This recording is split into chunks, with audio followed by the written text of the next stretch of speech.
Pues nuevamente vamos a seguir con la información que habíamos dejado pendiente en lo relacionado con mi abuelo Tomás Alonso Marrero, o conocido también como Cho Tomás Alonso. Dije en la última conversación que cuando nos reuníamos en los mentideros, cada uno daba su versión, otros escuchábamos. Normalmente los más jóvenes lo que solíamos era escuchar a los mayores, anécdotas, y claro, no había tanta internet, no había tanta información, no había tanto periódico, no había tanto libro en aquel entonces. Y como estábamos hablando de mi abuelo y de sus anécdotas, me acuerdo en una ocasión que estábamos fuera del bodegón de Pepe Marrero, y como todos sabemos, mi tío Antonio Alonso Torres, el famoso Pollo de Igueste, fallecido también. Por cierto, murieron con 85 años mi tío y con 85 años murió mi abuelo. Estaban hablando de la lucha canaria. Y bueno, las cosas de la vida, mi abuelo estaba siempre orgulloso, como no, como buen padre de su hijo. Llegar a la figura que llegó a ser el Pollo de Igueste, conocido en todos los terreros de las 7 Islas Canarias. Fue un gran luchador, fue puntal de Santa Cruz en primera, y tantas anécdotas que hay respecto a él y su biografía, que por cierto en la entrada del terrero del Club de Luchas Aruá Manigueste, allí hay un monolito dedicado a él, que en su día unos amigos y este servidor le dedicamos ese famoso monolito. Y bueno, ahí está en el recuerdo y allí está su fotografía por todos aquellos méritos que hizo él en lo relacionado con la lucha canaria, no solamente cara a su pueblo, sino en lo que estaba relacionado en su extensión con lo que era la lucha canaria. Pues volviendo a mi abuelo, estábamos allí hablando sobre la lucha, y ya algunos iguesteros ya se destacaban a algo en la lucha canaria.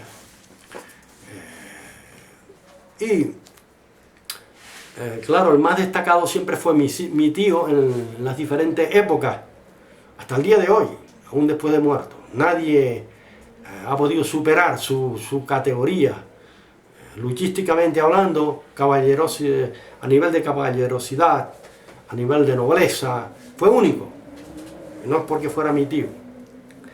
Nosotros practicamos la lucha canaria, pero cuando tenemos que valorar a él, sus condiciones, etc., prácticamente nos podemos considerar sus escuderos, porque nunca pudimos llegar a la talla de él, ni yo ni ninguno de los que vinieron después. Y estaban hablando un poco si lo otro, ya algunos despuntaban en Igueste, se les hacía notar, podían dar. Ustedes saben lo que hay en esto de la lucha, ¿no? Cuando uno empieza pues un poquito a destacarse, etc. Y mi abuelo estaba escuchando la conversación, y claro, él pues de una manera, no a nivel de fanatismo, sino lo que él sentía en sí por su hijo, y era verdad, era verdad. Entonces, cuando estábamos hablando, fue y se levantó de donde estaba sentado, que era un pollo que estaba por fuera del bodegón, y entonces dijo lo siguiente: escuchen lo que les digo. Desde las laderas de Güímar hacia acá, y de la cuesta de las tablas o laderas de Juan Alonso hacia acá, una madre, tarde una madre, parirá a un hombre tan completo como luchador como Antonio Alonso. Claro, en aquel entonces cualquiera pudiera pensar, este hombre pues lo que está diciendo es que llevado por la emoción barre para casa, es su hijo, pero es verdad. Lo que decía era una verdad como un templo. Hasta el día de hoy es verdad que una madre no ha podido parir a un hombre que llegara a ser un hombre tan luchador y tan buena gente. Buena gente, quiero decir, somos todos, no a menos se demuestra lo contrario, pero tan buen luchador, tan caballero, tan noble. Fue un hombre que siempre se habló de él por su nobleza, su caballerosidad, su elegancia, su estilismo. Fue único aquí en nuestro pueblo. Y bueno, pues anécdotas, por ejemplo, de mi abuelo son muchas.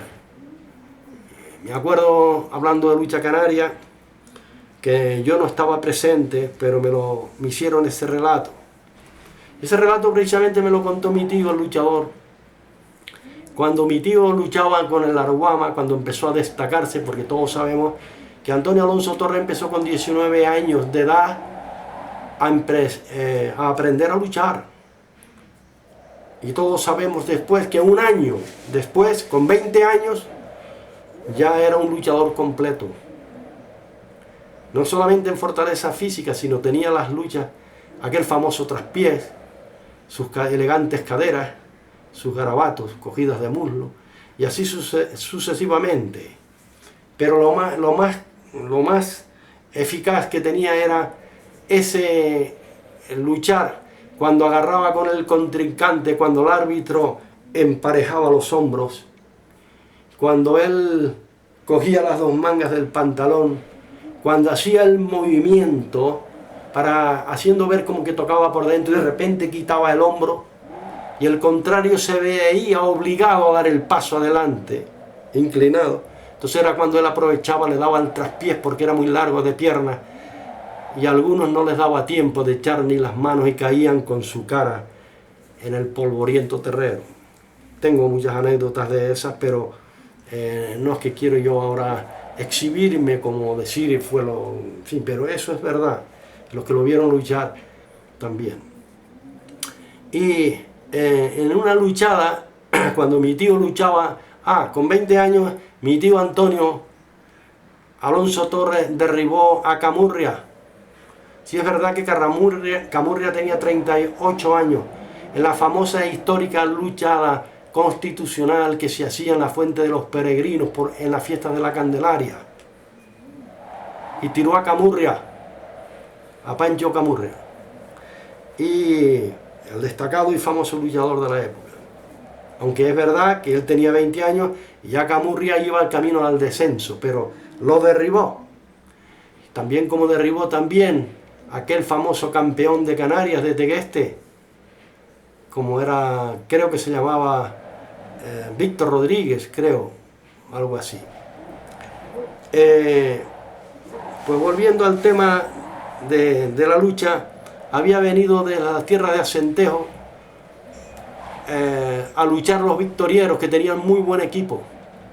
Eran los campeones del norte, y el Araguama era el campeón del sur en ese entonces. Claro, con el apuntalamiento de Antonio Alonso. Repito, 19 años empezó a luchar y con 20 años ya se empezó a destacar y se hizo un luchador a partir de ahí muy famoso. Y en el terrero de Maja, el famoso luchador, el famoso terrero de Maja, la huerta de María Nicolasa, que anteriormente había sido de mi abuelo, pero que mi abuelo se la permutó a Chojuan García, el padre de María Nicolasa, por unas tierras o unos viñedos del Berzal, etcétera, hicieron, y entonces Chojuan se quedó con la casa, con la huerta, porque lindaba con una casa que había sido de nosotros, pero que se había vendido en su día, etcétera. Bueno, para no cansar, vino reforzando el Victoria, el club de lucha Victoria, era en la fiesta de la Trinidad, y vino reforzando un famoso luchador que no era conocido ni ni mi tío lo conocía, que se llamaban los Capitanitos. Hubo un Capitanito primero y hubo un Capitanito segundo, que según tengo entendido eran dos hermanos, o primos hermanos, pero buenos a más no poder. Eran unos estilistas que levantaban a la afición de la silla. Y aquella ocasión el Capitanito segundo viene reforzando al Victoria por las fiestas de la Trinidad en Igueste, que se hacían las famosas luchadas en los terreros de Maja. En aquel entonces la ficción, no había otra cosa, no había fútbol, no había otro deporte, se llenaba los terreros, se llenaba, en fin.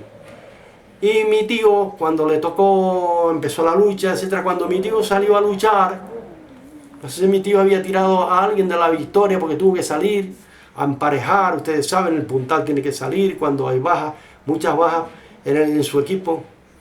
Y inmediatamente le echaron al capitanito, los de la Victoria. Mi tío no conocía al capitanito, repito. Y una vez agarran, y el capitanito, según tengo entendido, parece que era eléctrico. Y como era tan estilista, le hizo unos engaños y tiró a mi tío. Le dio la primera lucha a mi tío. Aquel hombre noble, pues claro, fue derribado. Y caballerosamente, mi tío como un caballero, pues entendió que el hombre... Pero esto, cuando mi tío fue a sentarse y tomar agua en el porrón, se ponía un porrón en los laterales, o dos porrones, uno para el equipo visitante y otro para el de casa, o el local. Y cuando mi tío estaba bebiendo agua en el terreno, llegó Santiago Oliva Padrón, su íntimo amigo, porque escuchó a los de la Victoria, o alguien de los aficionados dijo el capitanito.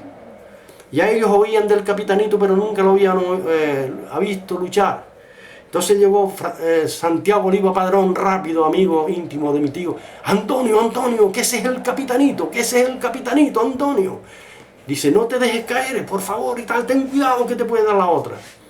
Entonces, mi tío ya al estar avisado de que el luchador era un luchador de los luchadores, las otras dos luchas se las dio sin complicaciones. Y parece ser que el capitanito, una vez fue derribado, cuando todos de la Victoria pensaban que el coco para Antonio Alonso, el pollo de sería el capitanito, dice que el capitanito daba puñetazos en la tierra, era un hombre corajudo, de mucho coraje, de mucho nervio, y tal, y mordiéndose y no sé qué es. Yo no estaba presente, pero ese relato se lo escuché yo a mi tío. Y digo por qué, voy a explicar bien.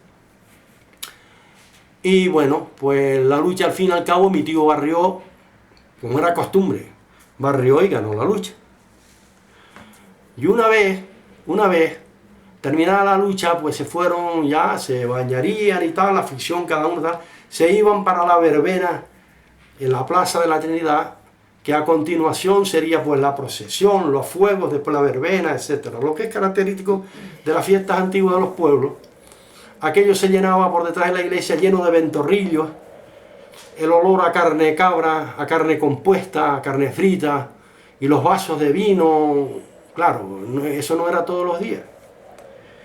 Y saco esto a colección, saco esto por las cosas y anécdotas de mi abuelo. Y estando en el famoso ventorrillo, tomándose los vasos de vino, etcétera, etcétera, estaba el capitanito junto, claro, con los de la Victoria, con sus amigos, etcétera, tomándose unos vasos de vino y tomándose, pues seguramente unos pedazos de carne, lo que es característico en una fiesta. Entonces mi abuelo, con aquel sombrero y con la máxima elegancia, a pesar de que ya era mayor, se fue acercando a ellos, porque eso eran las cosas de mi abuelo. Digo cosas porque son simpáticas en el fondo, ¿no? Y se fue acercando a él. Y entonces le puso la mano así en la clavícula, en el hombro. Mi abuelo tenía las manos más grandes que yo he visto en hombre, parecía un primate. Eran como las manillas de plátano. Partían de aquí, eso eran unos dedos impresionantes.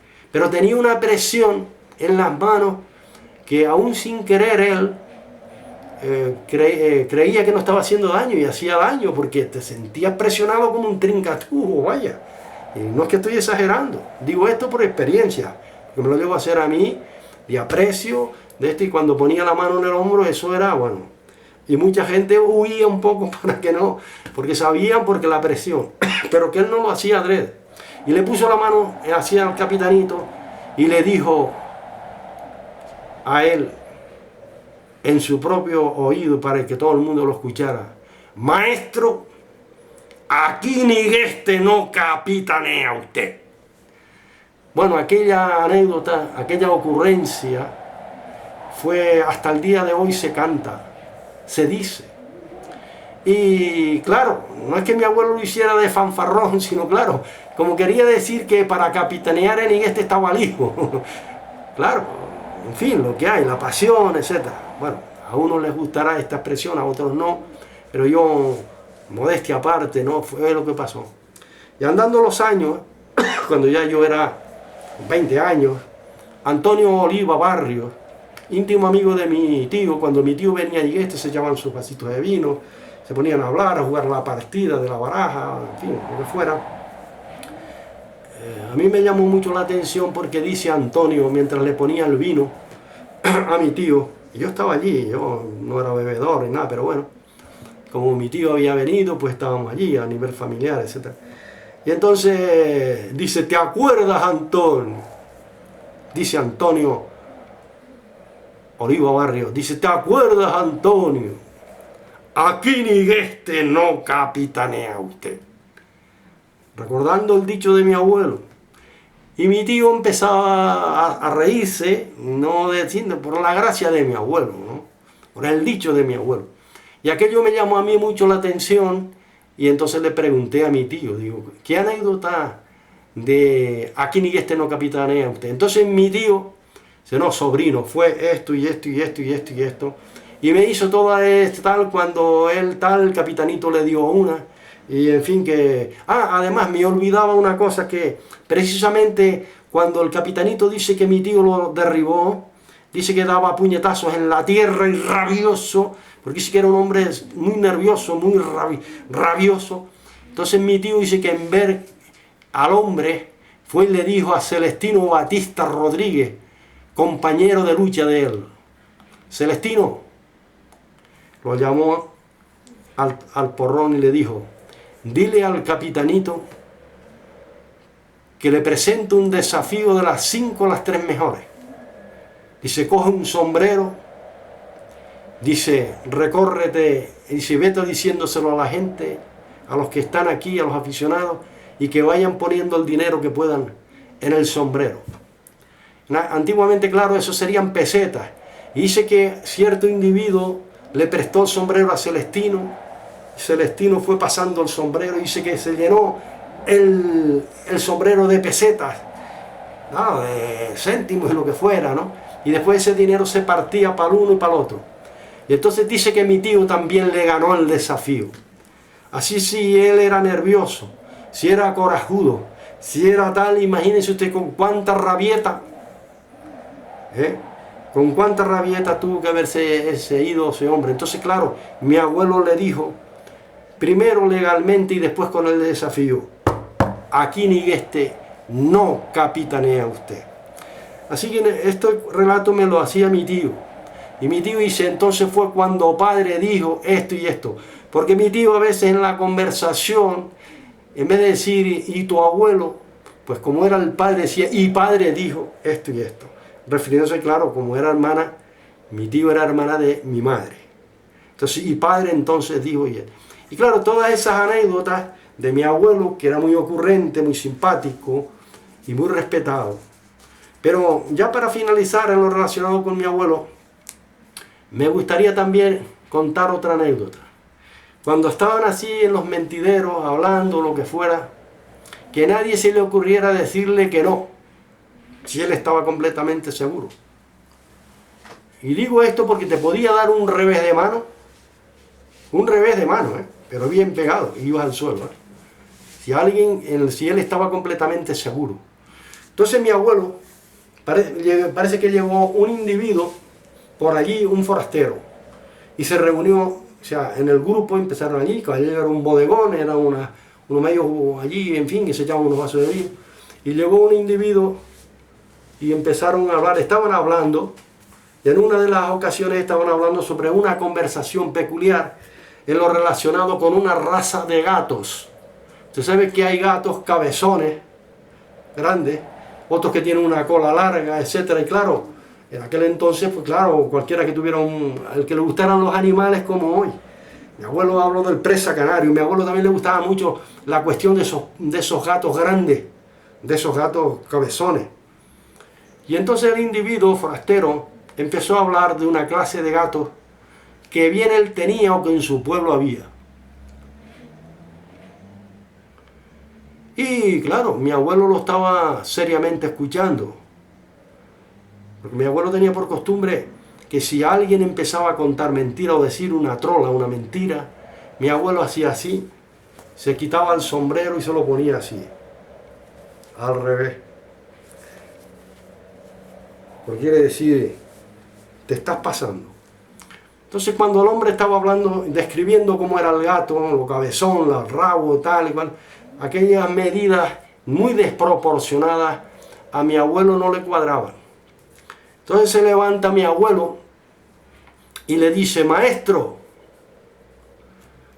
por la descripción que usted da respecto a esos gatos que usted dice que están en su pueblo, que son suyos, le diré que eso no son gatos.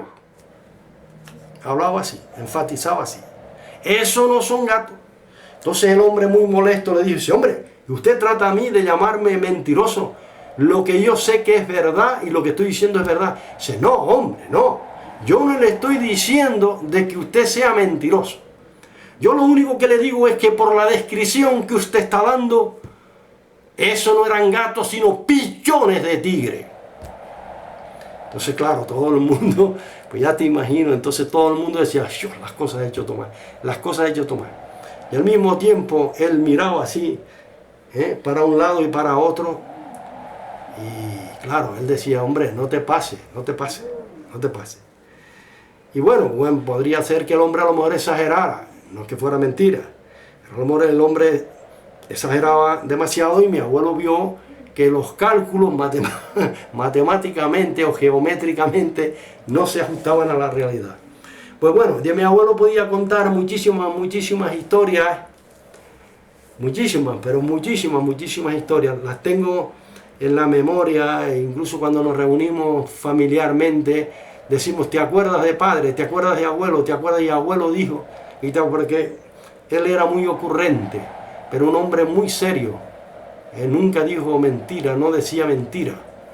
Y además era un hombre quitado de cuentos, un hombre valiente, y ya no quiero entrar en lo que era su valentía, porque eso no retrocedía.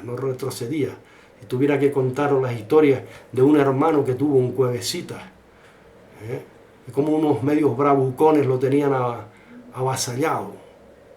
Y aquel hermano no era de sus tierras, porque era un hombre muy pudiente, se casó también con una mujer muy pudiente. Y tenían muchas tierras arriba en las laderas de Chafa. Se llamaba Domingo.